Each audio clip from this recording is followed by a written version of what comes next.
បាទសួស្តីអ្នកទាំងអស់គ្នាឥឡូវយើងចូលមេរៀនបន្តទៀតគឺចំណុច1.2រដ្ឋាភិបាលកុម្មុយនីស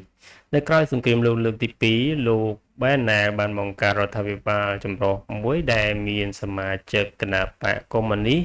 ច្រើនកាន់កាប់ក្រសួងសំខាន់នៅក្នុងរដ្ឋាភិបាលនៅឆ្នាំ1946មានការរៀបចំឲ្យមានការបោះឆ្នោតជាតិមួយជាលើលទ្ធផលកុម្មុយនីសបានទទួលសម្លេងឆ្នោតភាគច្រើនលោកបែនណែលបានធ្លាក់ពីតំណែងមេដឹកនាំកុម្មុយនីសក្លេម៉ុងហ្គវតកាន់តំណែងជាប្រធានាធិបតីបន្តរដ្ឋាភិបាលកើតក្រោយការបោះឆ្នោតបានចម្លងតាមទម្រង់រដ្ឋាភិបាលក្រុងមូស្គូទាំងស្រុងតាំងពីសេដ្ឋកិច្ចផែនការរហូតដល់ការត្រួតពិនិត្យលើផលិតផលផ្សេង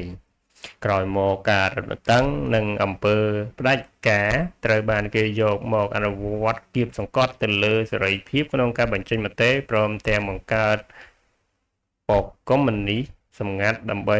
ឃ្លាំមើលចលនាប្រឆាំងនឹងរដ្ឋាភិបាល